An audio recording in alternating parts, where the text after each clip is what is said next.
Then the second center that we have is very important, which is called as the Swadisthan. This center looks after physical and our mental activities. Perhaps the doctors don't know that it has a very important work to do, is that it has to nourish the brain with new cells, because all the time the brain is using these cells for its activity. So the energy has to go from this center up there, you can see, and then it nourishes the center. It nourishes the brain through its activity. Now when we are very futuristic, or we are using too much of a brain, I should say, too much of a brain activity we have, we are futuristic, we are planning too much, thinking too much, all the time, thoughts and thoughts and thoughts. That time we are using the energy of this center. But this center has another very important thing to be done, that it goes round, as you see, it moves all round here. It's shown here directly, but it's connected to the center. And it moves round and round and round and gives energy to this area where we have our liver, our pancreas, our spleen, kidney, and parts of intestines.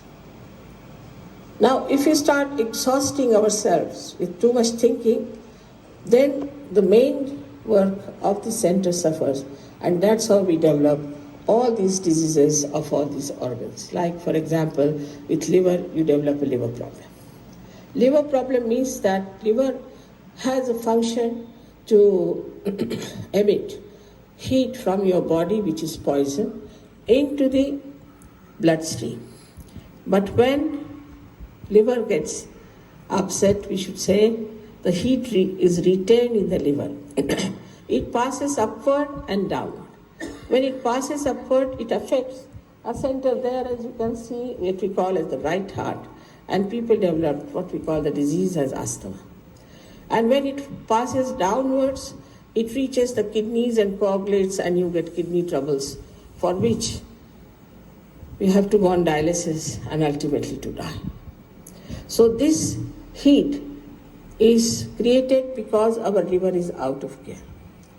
At the same time, this heat can also pass if a person, say, at a very young age drinks and puts in too much of physical efforts and is all the time busy thinking. He might get a very fatal heart attack, because this heat can go towards his heart and just collapse it. Also, those people work very hard like that can get a very massive heart attack. But the people who have other problems on the left-hand side are different. They are the people who have lethargic organs.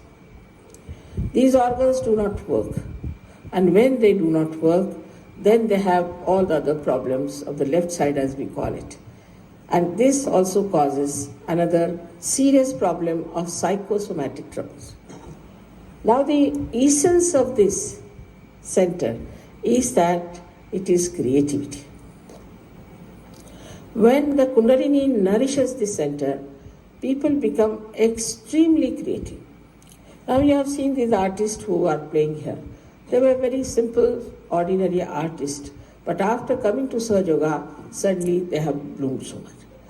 The most surprising thing is that people say, even from Switzerland, who do not know a word of Sanskrit, who do not know a word of Hindi language, have composed poems, they have put them to tunes, and they sing as good as these people can sing. It's impossible to believe that even the English, who are so difficult to even pronounce a sentence in Hindi language, are now fluently speaking Sanskrit and talking all these things. Because of this creativity improves you. We have so many artists in India who came to Sahaja Yoga. I don't know if you know their names or not, like Amjad Ali, Jalota, so many of them. They got their realization, and after that, now today they are very well-known artists. Also the paintings. We have some Australian people who became quite good artists after coming to Sahaja Yoga. So it gives you and sense of aesthetics, and also it gives you the energy to express yourself. Now, if you have the technique of how to create anything, say you want to make a house, or you want to paint, or if you want to do something, moldings, or anything that you want to do, if you have the technique, the creativity, the power of creativity starts pouring in you, and you start producing things on which you cannot even have thought of, and these things happen to a person. So a person can become extremely dynamic with this. But if with that you do not keep your Sahaja Yoga practice, means if you do not keep your connection with the divine, then the energy gets exhausted. That's why self-realization is very important for every artist, that he should get his connection with this all-pervading power, which is the combination of all the powers, so that he doesn't feel exhausted with it. Not only that, but all the time the source is flowing into him. Constantly it has to flow, and that's why you have to do little practice of Sahaja Yoga after getting your realization, as I told you yesterday, that now you don't stop at this point, you have to make the connection perfect.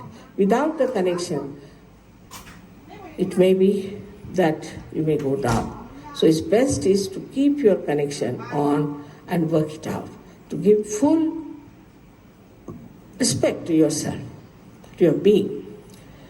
You are not an ordinary thing. You are not a chicken or something like that. You are a human being. And the beauty that is within you is to be discovered, is to be nourished, and to be proud of. It is such a great thing you have within yourself, the powers, which I'll tell you one by one. Now, above that is the